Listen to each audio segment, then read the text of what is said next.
Hey everybody, welcome to You Got a Friend of Me, a Randy Newman podcast. I'm Tristan Miller, and with me today is... Scott Interrante.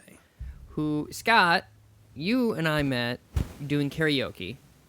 Right. And the Newman discussion between the two of us began when I caterwailed short people, as is my want when I do karaoke, because it makes everyone go, what is happening? Well, yeah, it's a perfect karaoke song because of that. Because if you're in on it, it's amazing and you can sing along and everyone has a great time. If you're not in it, like if you've never heard it before, which a lot of the people in the room had not, it's extremely baffling. Yeah. I did it again at another person's, at Tara's birthday party. Right. And she was like, is it me? Am I the short person? And I was like, no. Tara, by the way, is like 5'1". And I was like, yeah, well, maybe you don't have anybody to love. I don't. Right. I don't know. But what was... You instantly recognized the song. What was your first introduction to Randy Newman? Well, yeah, it was actually this song. Well, of course, Toy Story. Yeah. When I was a child, right? And the sort of like Family Guy caricature of Randy Newman or whatever. So mean. Yeah. For no reason. Yeah, maybe you needed a whole episode on that. But but the first time I like really listened to him was in high school. I was close with one of my guidance counselors. I was like a peer mediator and worked with him, and he was a musician as well, so we would talk about music and stuff, and he would give me recommendations. And he looked at me one day and he said, I think you should listen to Randy Newman. And he gave me two songs to listen to. One was Short People, and the other was Political Science. And he said, there's something, he saw something in me that this like really dark, sardonic humor, that he knew that I needed this. And he was right. So shout out to David Sheehan, if you're out there listening. Thank you. And so you said he was a musician also. So you're a musician. Yeah. What's your background? Yeah, I'm a musician. Most of my family is all music based, and so I started playing piano when I was like 6. Switched over to guitar and bass and cello and all the other stuff, and started composing. And so I went to school for composition. I primarily am a composer now, songwriter, composer. I write a lot of music for reality TV shows. It's like my primary gig.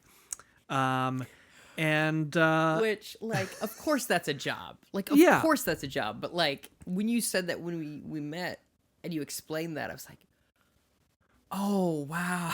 Well, yeah, it's I didn't really think of it either until I sort of stumbled into it. But you watch these unscripted shows and it's like wall-to-wall music under dialogue. There's in a half-hour episode of reality TV, there's probably 100 music cues that are used. Gosh. Because they'll play like 5 seconds of this and then 10 seconds of that, and it's constantly changing. So that music's got to come from somewhere. And so I work for a company that's like essentially a library. We make that music and supply it to shows, and it's pretty cool.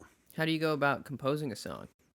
Well, I work with one of my coworkers. He and I are writing partners, and usually we'll get a brief of what kind of thing we're asked to make. Like we want tension and ambient, or we want minimal hip hop or whatever. And then we'll just kind of we just do it. It's because this kind of work, like, it's got to be fast and efficient. So it's just sort of theoretically, conceptually what you're trying to do, and how to execute it, and you don't spend a lot of time on like making it too fancy. But it's good. It's a fun exercise. It's a fun way of thinking about it. Have you ever seen Forgetting Sarah Marshall? Enough to know what he does for a living. Right. So there's a scene of him early on describing, because he writes music for TV for the show that Kristen Bell is on in the movie. And, it's him sitting at a keyboard and he's like playing just one ominous note. Yeah. And that really is what it's like. Yeah. Speaking of like writing to assignment and doing research for like the early Newman years, I found out he wrote a jingle for Dr. Pepper. Yeah. Well, yeah, I mean, so he comes from a whole family of composers, right? So this is like in his blood, doing the, composing for commercials like that, composing for TV and film. That was like what he was raised in. So yeah, I mean, look, everyone's got to start somewhere. Yeah, and he started when he was like 17, which is wild. He was like writing songs for other people at 17. Right. Which is like in this first album, I did some calculations. He's like 25, and he releases this album. Right. Which makes me feel bad as an artist, but also I don't come from a family of composers exactly. So maybe nepotism does lead to right, dark matter, right, 40 years later. But getting into it, this is his first album. When was the first time you heard it? Yeah, I probably in college. So after after my high school guidance counselor told me to check him out, I was definitely into it. That sort of sardonic humor, and then it must have just been like with any artist that you're trying to dig into their discography, it just takes time. Especially with an artist like Randy Newman who has so much material. Yeah. This is going to be a long podcast. It's going to be a long podcast. Yeah. So I'm sure that I got into Sail Away first and then sort of went backwards. But honestly, I don't know, because I remember this was at the time when I was probably torrenting things before Spotify, remember? Before Spotify. That like weird gap between LimeWire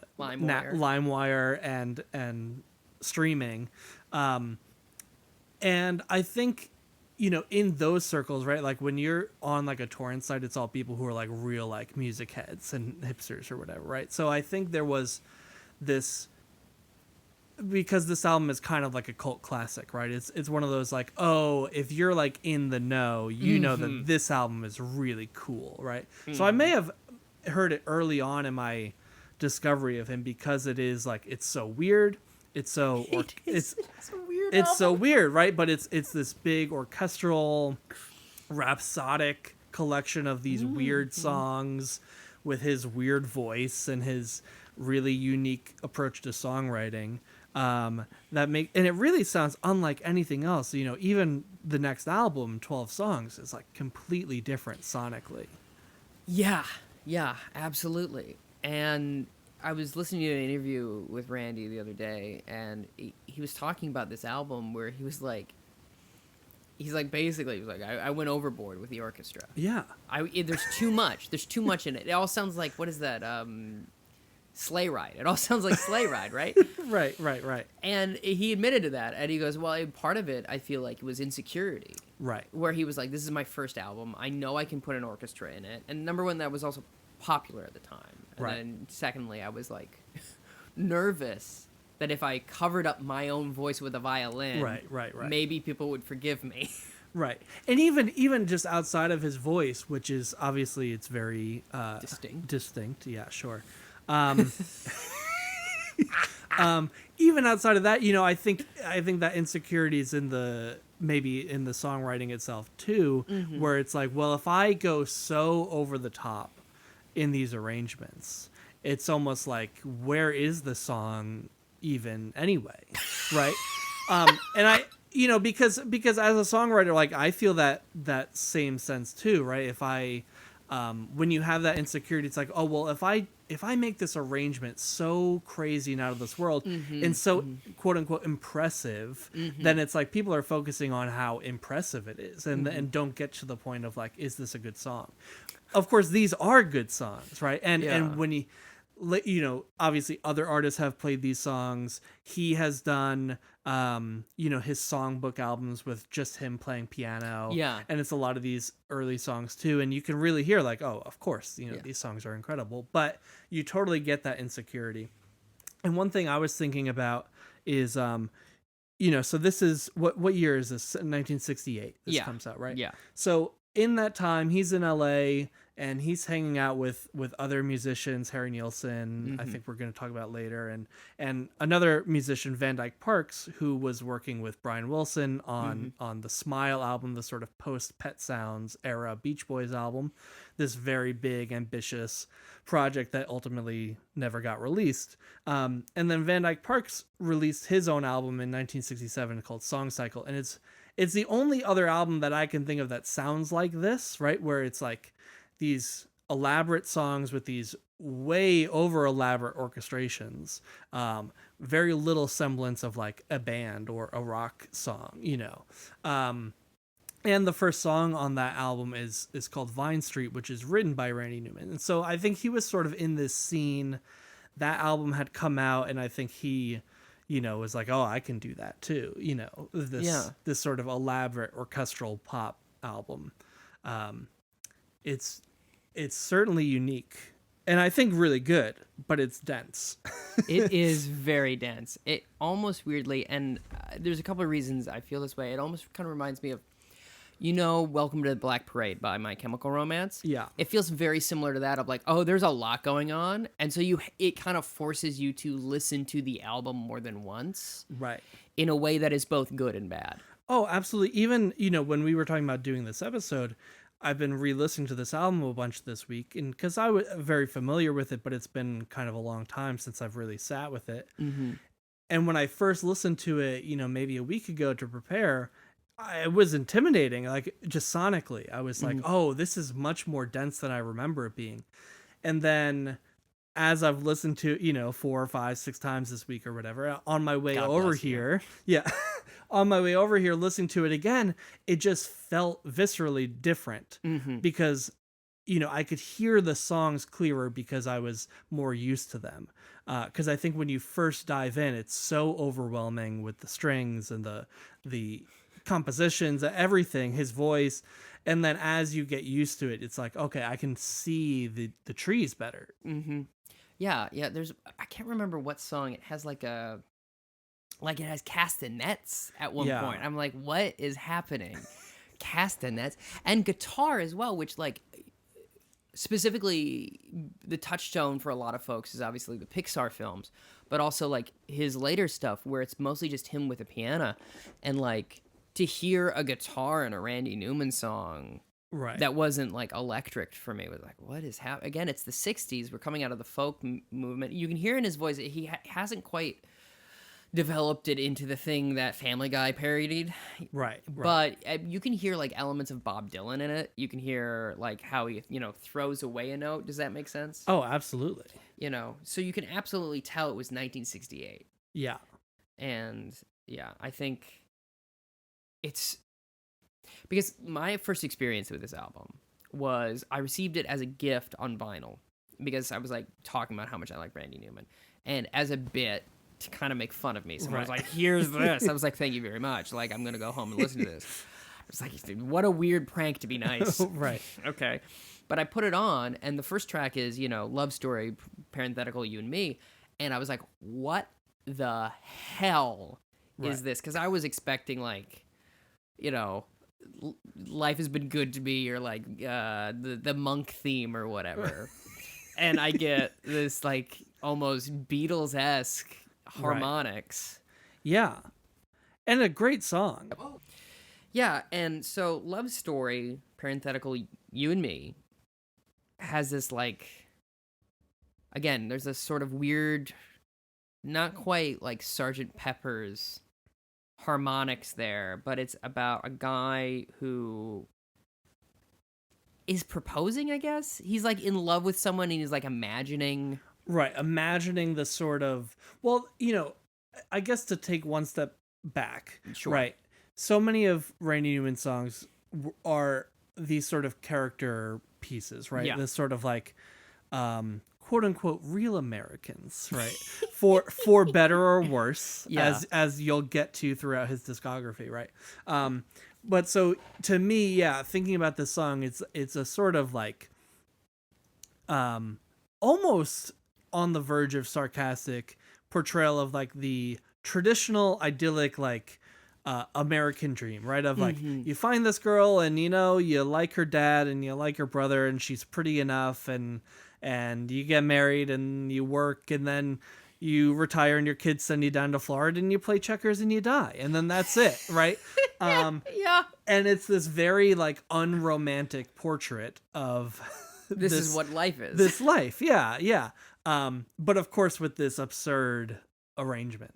Yeah, which I think really exemplifies. It almost seems like not exactly a parody of a specific song, but like kind of what Flight of the Conchords does, of like they'll take genre parody, where it's like this is a parody of like a love song that you would hear in the 1960s. Exactly. Yeah. Even the refrain of like "you and me, babe, you and me, baby." It's just the same thing over and over and over again, and it's hypnotic and it's very catchy. I was singing it all day long, but yeah, it's absolutely.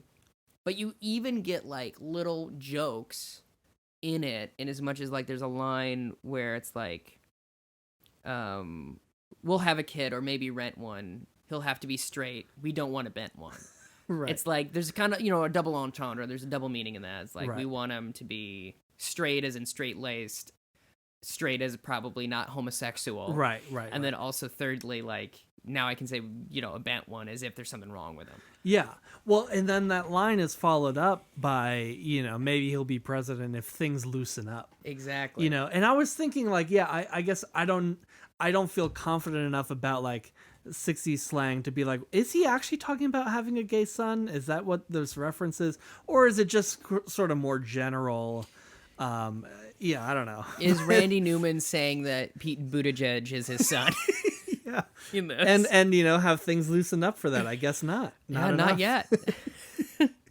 But it is like, it ends with like, on some nights we'll go dancing, but if we're too tired, we'll sit romancing, watching The Late Show by the fire. Like, so it's like a very, again, like nuclear family, idyllic sort of thing, delivered in a both sincere and sardonic way. Right, which is what he does best. Yeah. You know, something that only he can really pull off.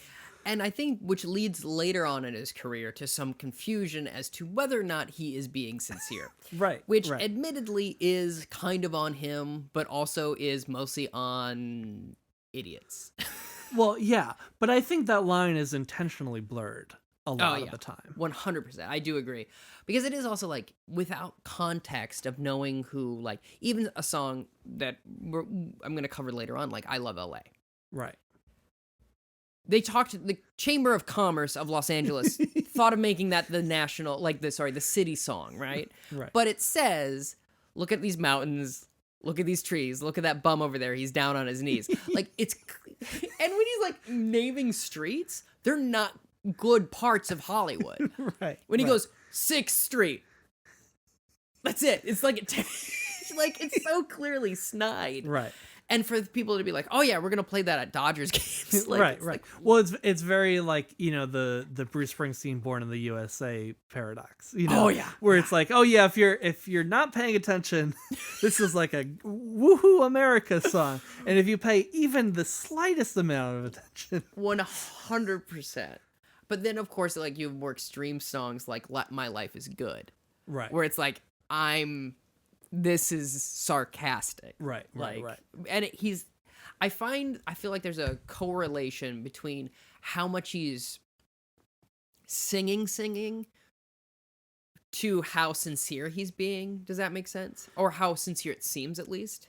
Yeah. Because even with My Life Is Good, he's mostly talk singing. You know what I mean? Right. You know, he's like, when he goes, you old bag, he's just saying you old bag. He's not. Right. Anyway, and then the second track is Bet No One Ever Hurt This Bad, which is, again, you can take sincerely and be like, oh, I'm feeling lonely tonight, and this is cathartic, but it's clearly like about a self-absorbed person. Right. And similarly a sort of like genre send up of this kind of like sad blues or whatever. Yeah. And it's, I think you're exactly right. It's sort of like poking fun at the maybe selfishness or self-absorption of those kinds of blues songs. It reminds me of the Beatles song "I'm So Lonely," which I think is the same thing. You know, I'm so lonely, gonna die. You know, Yeah, but it's yeah. like it's sarcastic. I mean, they're making fun of it in a way. You know. Yeah.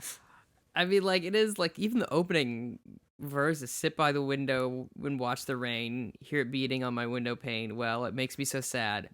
Bet no one in the world, no one ever hurt this bad. So it's like, me, Right. Exactly.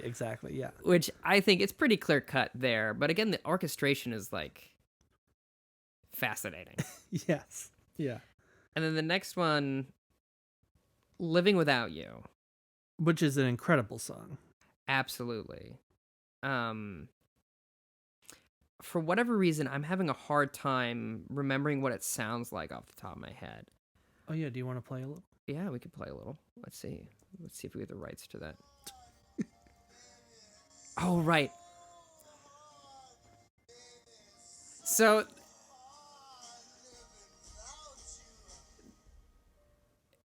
that's a beautiful, because it feels like it should crescendo, and then he just cuts it short. Yeah, and this is where his voice works so well. It's so, because to me this is a much more sincere song. This is one that he wrote that, you know, other people sang before he put out this album, I believe. Yeah. And so I think it's approached with the more like, I'm a songwriter writing this song that someone else is going to sing. So I think it's kind of a more sincere piece of music. And I think his voice, that strained, you know, overwrought, almost yelling in the chorus, it's like you feel the pain. Yeah, it's haunting. He also sounds a little drunk. Yeah. I think, okay, the lyrics in this first verse, I think, are so incredible. And I just want to read them because I just love the structure of this. It's this list of these mundane things, and then it ends with his reflection on it, right? So it's like the milk truck hauls the sun up, the paper hits the door, the subway shakes my floor. These things that are like, these are the things that happen every day for my whole life living in this city. You know, this is the routine, right? And then it ends that verse with, and I think about you. And it's like, oh, it's so good, right? Ooh. Just these like, it's nothing specific about you that I'm being reminded of. It's just everyday things that I'm in this pain, this missing you, where these tiny mundane details, that's what reminds me of you. And I just think the structure of that is really great. That is beautiful. Absolutely. And I'll say this. I recently wrote a song about crying in a grocery store because you miss an ex, and that's what you used to do. Right. So I was like, apparently I was already on the same page, having not heard this song yet. Right. So yeah, 100, that sentiment is so commonly expressed because you do get in a situation with people who you cared about in various fashions, and you're doing like, it's just hard. Okay. But I think that this is interesting going off of, you know, you and me, babe, right? Because this is like almost from that other, this is from the child's perspective, but that same sort of like just unromantic portrayal. And in this case, right, what it seems to me is this is a son, he's coming back home to the town he grew up in to visit his dad, who is maybe kind of an asshole. Yes. And he's talking about how like, oh, this town, you know, it used to have this kind of quaint charm, but now that I'm an adult, it just sucks. And then I'm going to come home and I'm going to tell my dad, hey, you know, I met this girl, we're getting married. I'm not going to stay here though. You know, if you want to come and visit us, you can come and visit us. But you know, it's, and he has other songs like this, right? Isn't there, a song on Sail Away with a son greeting his father at his father's deathbed, right? Yeah, and then even Wandering Boy from Dark Matter too. Oh, right. Yeah, there's a lot of obsession with. I was like, what happened, Randy? Yeah, exactly. Yeah, so it has this very much like this generational conflict, but it's all subtext, right? The son never says anything mean to his father in the song, but you can feel that it's this very passive aggressive. Yeah, and he's like inquiring about his father's life. There's like I hope you like her too, and if you don't, that's all right too. So that's kind of passive aggressive. He's like, I Right. don't give a shit what you think. Right. But he goes, what's new? Do you still work at the drugstore? Is that true?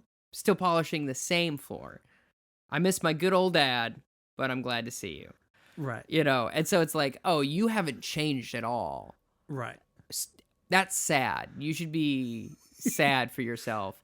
And then like with the orchestration, it has almost that a Western style, like grandiose with the strings and everything. Yeah. Almost like Kevin Costner ass, like Right. so it seems like it's this beautiful coming home, and then you get that flip of like, yeah, but ew.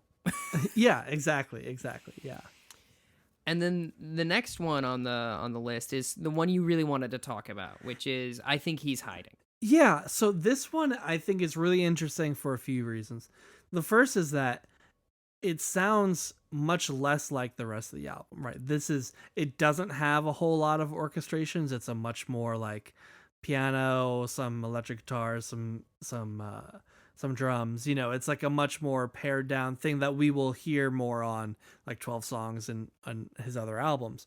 So that's just kind of interesting for that reason.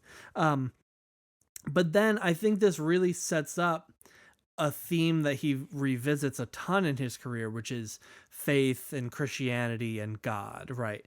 To me, this song, again, this sort of like character piece from this perspective of this person who I think does believe, but is also like frustrated with faith. And it has this a little bit of a darker edge to it, a little bit of a cynicism to it, right? But it's like, if the big boy comes tomorrow, right? Which in this case, I think is the return of Jesus. Yeah. Although it also sounds like Santa. Or Bob's Big Boy. Or Bob's Big Boy, yeah. They're opening a new Bob's Big Boy, and he's very excited. But it's talking about like, have you been good? Have you been bad? Like, we're waiting for the rapture kind of thing. This character is fully invested in the sort of like Christian evangelical world. But it ends with this sort of like this note of, I think he's hiding. It's like, now I've heard it's been said that our big boy's dead, but I think he's just hiding. And I think there's like, I don't know, it's very funny to me. And it also, again, we see Randy Newman revisit these ideas about religion and faith, especially Christianity and God, throughout his career. And so I think it's interesting to see it right here on this first album with this same sort of like a little sarcastic, a little cynical version of faith. Yeah. And I do love the concept of like, because, the sentiment God is dead is very common. Specifically, Right. I feel like in this time period as a reaction to the 50s. Right. And then to be like, no, he's there, he's just hiding, is like a bit cheeky, number one. And number two, a decent sentiment of like, you have to look for him almost, Again, this was the one with the guitar, which is kind of surprising. And again, it kind of almost sounds like, not exactly a parody, but it sounds like it's definitely influenced from like folk music from the early 60s. Oh, yeah. It's definitely got that roots blues Southern sound that he really, delves in on other albums. And also sort of fits with the character of the song, right? Yeah. I just think I think it's a really interesting one, particularly because it stands out so much without having this grandiose orchestra. Yeah, because I mentioned this already when we were recording, because we talked a little bit before we started. I was like, he really was like, I went overboard with the orchestra. It Right. was too much. And so for it to be pared down, and it sounds like not quite rock and roll, but not quite folk, a little bit of Right. blues. It's like a little bit of everything, which is one of the reasons I do like Newman's music so much, is because you get a little taste, an amuse-bouche of Americana, if you will. Yes. But yeah, I like it well. And it is, again, I think his voice really lends itself to it. It's not as textured and gravelly as most people know it. And it's like, dare I say whiny? Like it's got that kind of caterwaul sort of thing, which I think really amplifies the idea of like, where is Jesus? Yeah. You know? Like, I've been told that, that we're all waiting and that everything's going to be better once he comes. But I don't know. I'm here and shit's still bad. And like, what's up, 100%. So the next one is Linda, rather. I'm sorry, I have dyslexia. Linda, which is like, just kind of seems like a sad I miss you song to me. It doesn't stand out. Yeah. I'll be honest, out of all the things, it's the one I forget about the most. Yeah. And he has a string of songs with girl titles that are sad, Yeah, It's like Marie and, yeah. Yeah.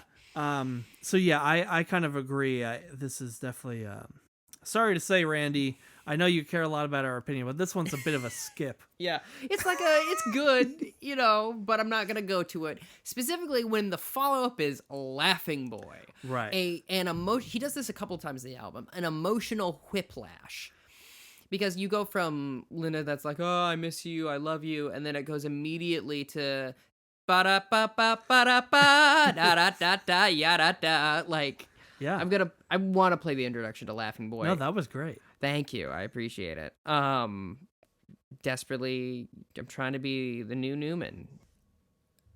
And so, like, okay, so the orchestration is pretty wild on this. There's like, it's like ska. Like, there's there's a brass section in this song, which does amplify it because it has that yet it almost feels like a vaudeville song, right? Right. I would say vaudeville over ska, but yeah, perhaps I was being a bit cheeky there, Scott. But yeah, it has that, and it's got that very fun person, the percussionist is using brushes on the drum rather than right full drumsticks, and it's a very fun song. It almost sounds like a fuck you to Jerry Lewis. And at least that's what I think of. But it's fun. And it is like this, again, kind of like tongue-in-cheek, well, aren't all funny people just absolutely fucking sad? Right. Now, there is, for me, an elephant in the room regarding this song. Okay. Are you aware that someone killed themselves and rigged their player, whatever they were using, I think record player, to play this on repeat? I have not heard about this. Okay, so I think it might have been Los Angeles County, I don't remember. Someone killed themselves, and when they went in to, then they found the body. Laughing Boy was just playing on repeat, which is the most haunting thing. Yeah. Specifically because it's almost funny because of the juxtaposition, right? Right. And Randy considered writing them a letter saying, great song choice. Which is like, and then he thought better of it, which is good. The fact that he admitted to that at all in an interview is like, already that's enough, Randall. But yeah, it's pretty, I feel like, straightforward, right? Well, yeah, I guess I don't know, because I'm not sure what he's trying to say here. Honestly, is this a sort of like, hey, from the perspective of the character singing it, right? Mm-hmm. Is it a sort of like, hey, there's too much important shit going on, like, get out of the way with, if you want to be a clown, go find a clown. Mm-hmm. We have important things to do. Is that what's going on here? Yeah, it says, find a clown and grind him down. He may just be laughing at you. An unprincipled, uncommitted clown can hardly be permitted to sit around and laugh at what decent people are trying to do. Yeah, it does sound like, take it seriously. Come on, man. Right. But even reading that now, the internal rhyme that he's such a good songwriter. Yeah. Obviously, otherwise we wouldn't be talking about him. But like, the fact that I could just read that as a sentence with it just happened to rhyme was, I was very happy doing that. But yeah, it seems like he's like, again, like, it's like, keep moving, get away from me, don't touch your face, right? Right. It sounds very much like, please. But is it, so that's the perspective of the character singing it, right? Mm-hmm. But his perspective, are we supposed to, in the same way that, we sort of are mocking characters of some of his other songs, right? Are we supposed to have this feeling about this character who's singing the song like, hey, maybe you need to chill out, Yeah, it does. Yeah, maybe like, hey, like just take life like. I think it might be. I think you're right. I think from against like diegetically within the song, Right. it's like take things more serious. But you should, the guy who's saying this, the person who's singing this, is like, you sound like an asshole. Yeah, exactly. Right. Like, take a joke. Right. So, I think there's some layers here. Yeah. Yeah. And again, it's one of those, like, you can take it either way. Right. Which is, again, a little dangerous, but also not. Well, it could be fatal. Yeah. Yeah. It's Unfortunately. he did move. He did keep moving, Yeah. that man. Ooh, Nelly, I'm so sorry. R.I.P. in peace to that man, whose name I don't know. I'll have to Google it. It's probably for the best. It's probably for the best that he remains anonymous. Yeah. Leave his family alone. Yeah. The next one is Cowboy. Do you have anything to say about this one? No, I mean, I love it.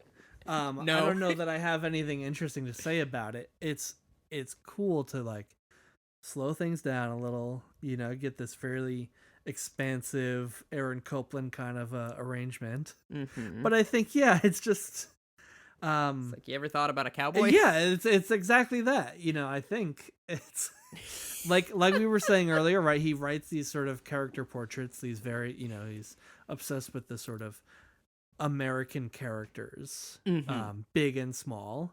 And I think that's what this is. It's just like cowboy, you can't run, you can't hide. It's too late to fight now. It's too tired to try. It's almost like, as well, like those days are over. Right. Like, what do we do with all these cowboys we have left over? Right, because it starts with the cold gray buildings where a hill should be, right? It's like, what happened to this version of America? What happened to this version of masculinity? Yeah. Where are all the buffalo? Yeah. What the hell happened? Right. As someone who's from the Great Plains region, can I tell you? It's still like that out there. Right. It's just like, you should just visit Wyoming, Randy. I don't know what to tell you. It's still there. People barely have the internet in South Dakota. I don't know what to... Anyway. So the next one is Beehive State. Yes. What state is the Beehive State? Well, so... Is it Kansas? I think we should actually just look this up to be... I'm going to do it right now. Beehive State. And then we'll start the Utah conversation. Utah. Right. Okay, because they mentioned both Kansas and Utah. Exactly, yes. So it's basically, I don't know. I'm going to be honest. I don't get this one. It's a bizarre scene of Congress or the Senate, and they're calling on the representatives of first Kansas and then second Utah, and they're asking like, hey, what do you need out in Kansas? And then, hey, what do you need out in Utah? But like, that's it. There's no arc. There's no real point of view, I think. It's... I mean, the last line is, and we got to tell someone in this country about Utah because no one seems to know. So it's like, right. It just seems like they're neglected. Right. Again, yeah, it's almost like the opposite side of these character songs of like, this is the political reality that leads to these characters, right? Is that Kansas... First of all, they have to be asked, what is Kansas and what is Kansas for? Yeah, tell us what is Kansas is thinking and what is Kansas, like, what is the point of Kansas? Right. And the answer is like, well, we need a new firehouse, and like, and yeah, so it is sort of, again, I don't think he's often making fun of these people. No. And I think especially in this song, that's not necessarily what's happening when he's saying like, what the hell is Kansas? Like, who knows anything about Utah? Like, what the hell is Utah? I think it's more a sort of acknowledgement of that reality that like the central powers, the coast, I mean, look, you and I are here in New York City. We're the coastal elites. I speak for yourself. Mister. I know I'm from you Long keep Island. you keep strong to your Midwestern roots. Yeah. But the minute I go out there, I'm like, what are you talking about? Yeah. You gotta walk faster. Right. And so yeah, this is sort of acknowledging that reality of like the centers of power like don't know a damn thing about Yeah. Utah. Which kind of gets into this interesting broader conversation that I have a lot, as someone who does comedy, of like, is acknowledging a reality endorsing it, which Right. is not true most of the time. Like, I used to do this joke that was like probably in poor taste, about how we treat indigenous people in South Dakota, because that's where I'm from. Right. And people are like, that seems like it's racist. And like, number one, I was like, okay, I hear that feedback. I won't probably do it because I don't want to be perceived that way. But the intention was like, no, look at how we as a country treat these people. Right. And so I feel like it can often get misconstrued where, again, like classically with short people, a lot of, little people were like, hey, how dare you be so rude to us? And he's like, that's not what the song's about. You just missed the mark. So I feel like it can really, with satire, it can really easily slide into that. Yeah, so I think Short People is an example that's even more clear on its satire or like what he's saying. There are a lot of songs like this and like many others that are much more just straightforward, non-judgmental character pieces or portraits, right? Where it's like, this is this person, this is the way they think. I'm not endorsing it. I'm not making fun of it necessarily. It's just, this is a thing. And I understand the criticism of especially some of those songs, of being like, well, because curation is still having an opinion, right? Like to say, if I've got an album of 12 songs and one of them is Yellow Man, right? And getting ahead of ourselves. You can make all the arguments you want about that song being neutral or this, just being a presentation of an attitude that people really have. But it is like, giving it the real estate is giving it the real estate. Yeah. And so I totally understand criticism of a lot of his songs. I think it's interesting, I think to speak to his intention, and we're not him, certainly. But I think it's always presented as this sort of like, well, this is a truth, an observed truth, right? Or this is a real type of character, a real type of person, and what their perspective is. And I'm not making a commentary necessarily on it either way.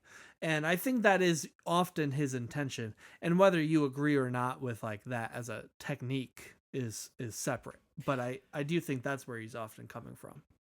Absolutely. Yeah. I think it's like specifically with his obsession with like, this is the America that we don't want to talk about. It's weirdly similar, and I would love this collaboration, very similar to David Lynch's attitude of like, if you watch Blue Velvet, number one, I think it's a comedy. It gets pretty dark, though. It gets very dark. It's a very dark comedy, but it's certainly a satire of like, of course, this young man thinks he can be a detective. Of course, there's something deeper going on in this small town in America, right? And like Twin Peaks is probably a better example of like, there's something, here's the America that I've observed. And specifically both of them growing up in like the 50s that retroactively were sold as like an idealistic. Right. Another great, subversion of that is Mad Men. Like that's the easiest probably the touchstone of like. But no, that's a great point. Why has Rany Newman and David Lynch, they've never done anything Could together? you imagine? I'd at least like to see them talk.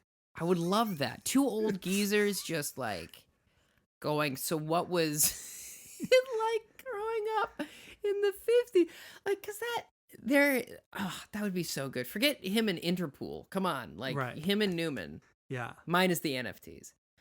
I had to explain to a friend like why. Okay, so I might cut this part out, but I was approached by someone after a show yesterday, or not yesterday, on Friday.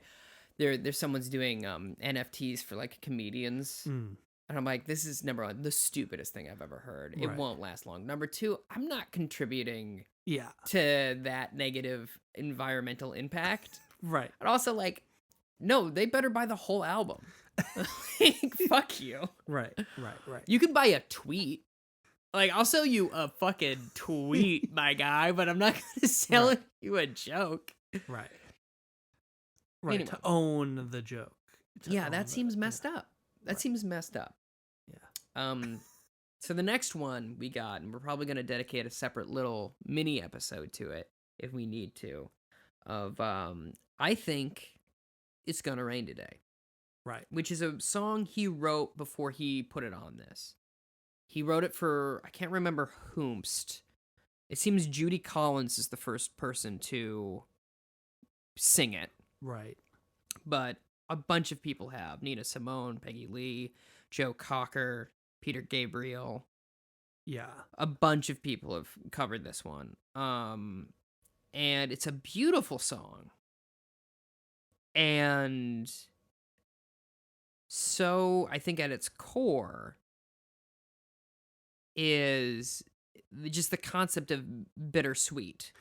Yeah, I think this actually has similarities to like what we were talking about with Living Without You. It's like a lot of the sort of mundane things being reminders of this sadness, you know. Yeah, and like he is sad, but then the refrain is human kindness is overflowing, but I think it's going to rain today. Yeah. And I think that's such a beautiful sentiment that we don't I think a lot of people feel, but they don't really articulate of like, yes, I do believe life is good, but also, man, I wish I didn't have to do my taxes or whatever it is, you know, Right.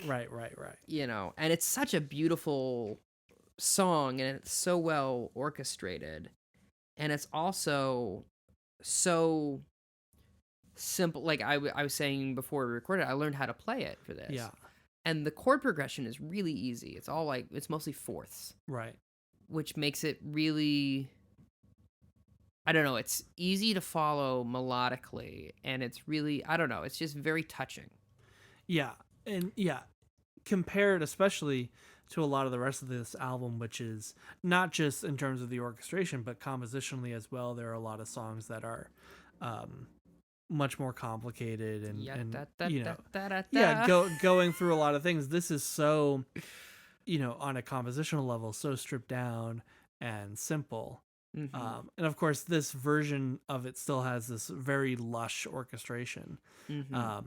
But that melody, it's so much simpler and clearer than other songs on this album. I think for that same reason that we were talking about with Living Without You, like these are songs that were written not for him or for this album. These are songs that were written for other major artists to perform, you know. So it has this sort of clarity that a lot of the other songs on this album don't have.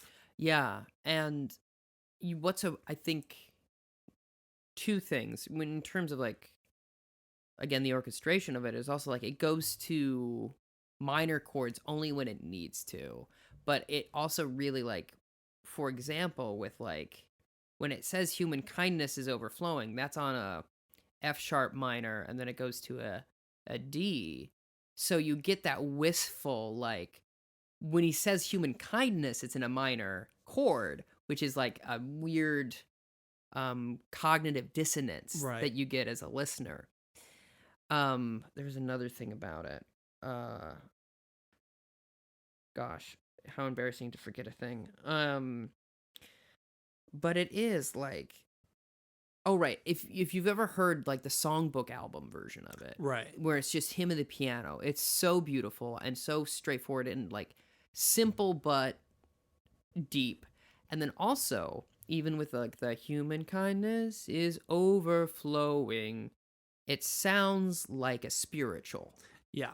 And you can hear that influence already. I feel like in this song particularly, you hear the Louisiana of it all, which is really quite absent from this first album. Right. But yeah, this has that sort of hymn-like quality. Absolutely. Yeah. I think it's a beautiful song. Take a listen. I'm not gonna play it for you. But the emotional whiplash from going from that to Davy the Fat Boy, Right. which is the one I wanted to really focus on because I think it's one of the funniest things I've ever heard in my life. Because it is, again, this beautiful, the reason it's cynical, it's rude, it's sincere and sad.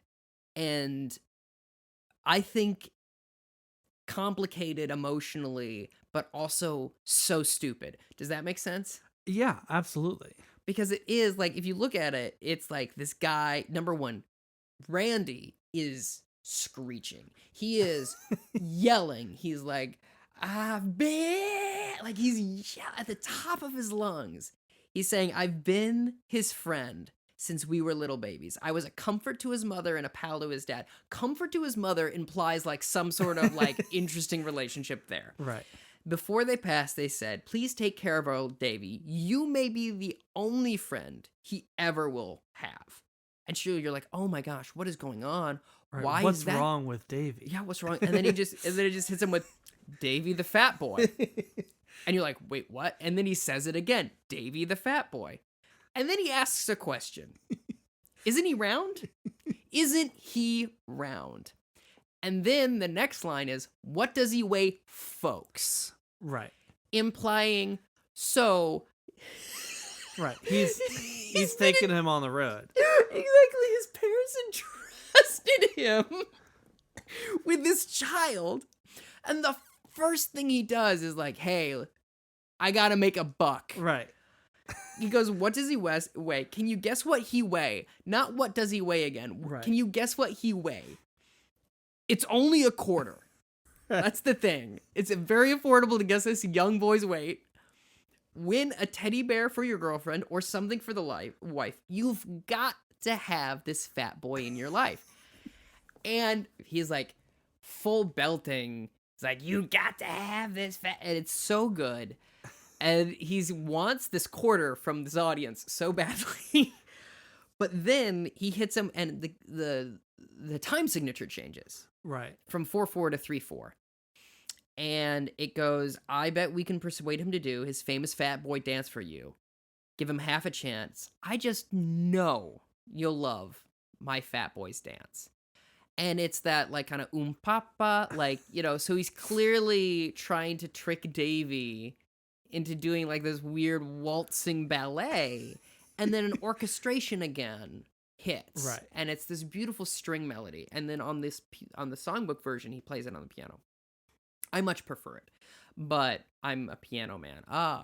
Ooh. I'll sing you a song.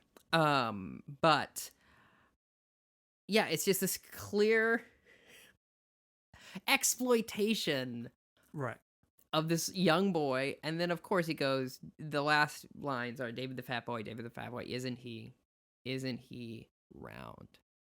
So it's just a continuation, and also.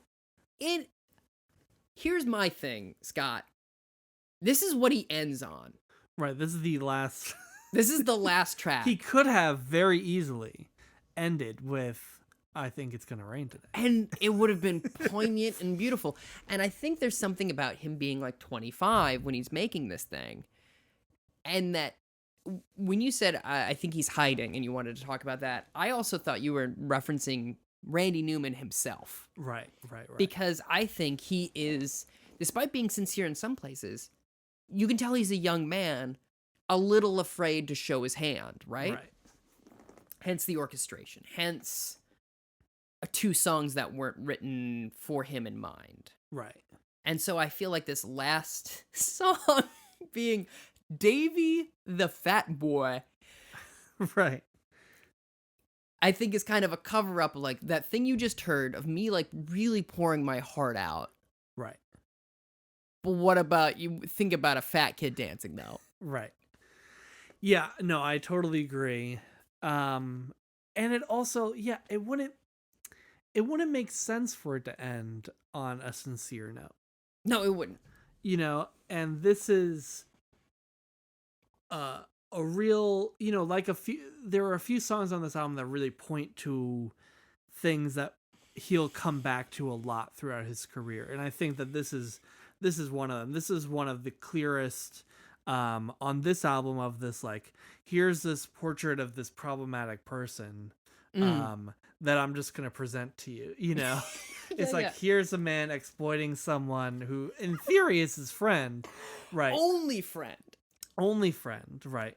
And of course, you know, it's this sort of commentary on how we treat fat people in this country, and of course, Randy Newman himself is not a thin man, you know. No, so I and think never really has. Right. So I think, you know, it's sort of coming from that perspective as well. And so, yeah, it just makes so much sense that this album ends on this, because it's this like almost a thesis statement for how he writes songs, of this sort of like, I'm going to go all out writing this song from this perspective of this person who's not a good person. Yeah. And you're just going to deal with it. And it fades out. That's the other thing. It ends on a fade out. It fades out, and you're like, okay, cool. What's next? And you're like, no, that was it. That's it. You hear the record, you know, spinning on the label, and like, that's it. That's the album, you know? Yeah.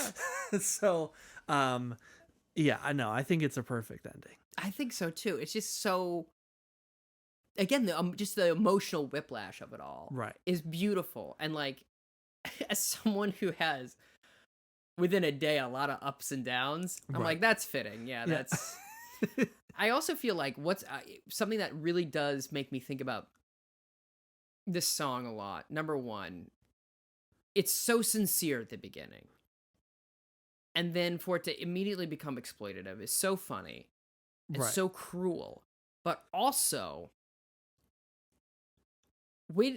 there's kind of an inference that the person that's making Davey do the dance is also a kid.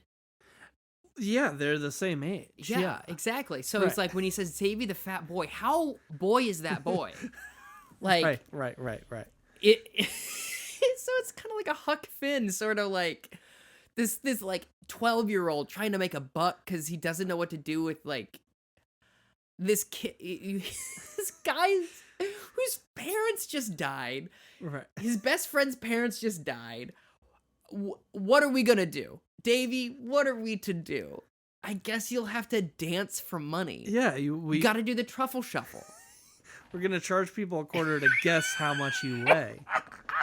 You know, at this sideshow attraction. Yeah, it kind of it very much reminds me of like Elephant Man. Like, yeah, no, absolutely, that's exactly what it is. That could you imagine? See, that's the David Lynch, Randy Newman. Right. Is Davey the fat boy, but Elephant Man. Oh my God, you better believe that's a sketch I'm about to write. Yeah. And then that's the album. That's the whole album. Do you have any final thoughts about it? Yeah, I mean, I think, you know, talking through it again and just listening to it a bunch more this week has allowed me to focus on it a lot more in the sense that I think my initial attraction to it was the surface level, these really incredible arrangements. You know, I'm someone who, that's sort of like my focus when I do pop music is doing the string arrangements. And, you know, I've worked with other artists doing that for them and for my own music. And so the sort of like, I don't mean superficial in the shallow sense, but like that surface level, like, oh, this sounds amazing, right? Mm-hmm. These orchestrations are amazing. And I think my attention has always sort of like hovered at that point with this album, because that's just what my brain finds interesting, you know? But so over this past week and then talking about it with you just now, it's been able to like really focus a little deeper on these songs, which has been really nice. So thanks for having me. Of course. Happy to. And again, as someone like who's mostly been exposed to his later work, going to the first album he ever put out, and like even like as his voice is still distinct in this album, it doesn't sound nearly like it does in Toy Story. Right. And so just going from that and going from like the style of the 60s, and like I've been kind of just going through his discography to be more familiar about it for this podcast, and like Trouble in Paradise, you know, there's synth in that. And that was something I would never have expected. Right. And so to see, and like I've listened to a lot of interviews of him, and like saying my whole career, I was chasing what was marketable and it never worked. And then when I stopped doing that, people started liking me more. Right. And so I think you can really kind of hear that on this album of him being a young man trying to go, well, I need to write pop music and I need to write rock and roll. And this is his version of rock and roll. And it's so weird. It's so Right. weird. But like with that being said, like Davey the Fat Boy isn't dissimilar to Maxwell's Silver Hammer. Sure. Yeah, exactly. It's not unprecedented. It's just Randy is such a, like, he's got such an oblique sense of humor Right. that, like, it can't help but be kind of strange. Right. But yeah, I mean, I think at this time, we were talking about him being in LA around the late 60s, and he's hanging out with Harry Nilsson and Van Dyke Parks and other people. And, there was so much of that experimentation going on, right? There was with the Beatles, and then especially with the Beach Boys doing Pet Sounds, and then all the stuff post Pet Sounds, Good Vibrations, and this sort of, I think it's, for someone like Randy Newman, who's like, oh yeah, I have all this background in classical music and composition and everything, and I'm looking at what Brian Wilson is doing with these, amazing layers of sounds and styles and cutting things together and doing all this stuff. You look at a song like Good Vibrations and it's magical, right? And so he thinks like, oh, I can do that, right? But his version of doing that is this like over orchestrated. Again, I love it, but it's over orchestrated. There's a lot. There's a lot, right? And that's his version of this, because that's where he's coming from. Where I think, and the Van Dyke Parks album is very similar, but a little bit more psychedelic. But what I think they're really missing of the genius of like the Beatles stuff or the Brian Wilson stuff is at its heart, those songs are pop songs, right? Like Brian Wilson knows how to write a fucking pop song. Paul McCartney knows how to write a pop song. Maxwell Silver Hammer is ridiculous, but it's like a great pop song. It is. And something I think that, a Randy Newman or any of these guys needed to grow into is like, it's not quite there, right? When he's really trying, and again, this sounds like I'm being negative, and I'm not, because I love this album and I think the songs are great, right? But you can hear the difference between a Davey the Fat Boy and I Think It's Gonna Rain Today. Mm-hmm. And when he's not trying to be when he's not trying to get in his head about, oh, I have to write this amazing thing to compete with these other amazing artists, right? When he's just writing a song, it's incredible. Mm-hmm. And Living Without You and I Think It's Gonna Rain Today are real examples of that, in juxtaposition with these other songs, which are great, but they're too, he's too in his head about it. Yeah. And as his career goes on, once we get to, Sail Away and Little Criminals, I think he really he finds that rhythm, that, which makes this interesting, because the pieces are there, but it's not fully clear yet. Yeah, I think it's very much a young man's album. Right. You can tell. Also, what's interesting about this album is that he doesn't hold the rights to it. Okay. Which is why I think It's Going to Be Rain Today is covered so much. Right. Because it's easier to ask whoever put out the record. Right. Which I think is very interesting, as well as to like why maybe he doesn't play a lot of these songs, because you don't, like, when you go see him in concert, he's not whipping out Cowboy. Right. He's not whipping out Davey the Fat Boy even. Right. Exactly. Yeah. None of the boy songs. Right. I mean, look, for anyone, it's hard to feel like, oh, that first album, I want to play those songs. It's, oh yeah. I mean, that's gotta be tough. But he did include a few of them on those songbook albums, which is nice to be able to hear them in that context, including Davey the Fat Boy. So maybe I'm full of shit. Right. No, but I'm sure if we go to see him in concert, that's not what he's pulling out. Can I tell you, Scott, he is in Europe for the rest of the year, and I come back to America. He'll come back. I've never seen him. So. I want to desperately. Specifically, frankly, he's getting up in years, and I want to see it. I want to see him live before he goes, and he generally has an orchestra with him, which I think is beautiful. Next time he's here, we'll go. Mm-hmm. So, what are you up to? Where can people find you? What do you want them to know? Yeah, I mean, you can find me on Twitter. It's Interrante Scott. That's INTERRANTE, and then Scott SCOTT. I'm also on TikTok, which is Scott Interrante. Fun account. I follow you. Yeah. Every once in a while, the algorithm is kind and gives me a few thousand views. And I'm going to say this here on this podcast because it's a way of forcing me to do it. I've been working on starting a podcast as well, which is called "This is the best song I've ever heard in my entire life." Have you considered the title being shorter? No, I have not. And it's a podcast where I interview people about their favorite movie, about their favorite movie. Yeah, and I would love to have you on soon. Of course, yeah. I will bring in short people. I hope you do. Yeah. So now that I've said it on the air, it's gotta happen. So. Yeah, it's a must. Yeah. All right. Well, you can follow me, Tristan J Miller 1 on Twitter, and everything's in the show notes. Just literally scroll up and click those links. Yeah. And do you think it's gonna rain today? The weather has been frankly weird the past few days. Like, it was nice yesterday, and then it hailed for an hour, and then it was nice again. So I don't know. Okay. I can't keep track. I think I want a better outro than that. I don't know. Now it's good. Goodbye.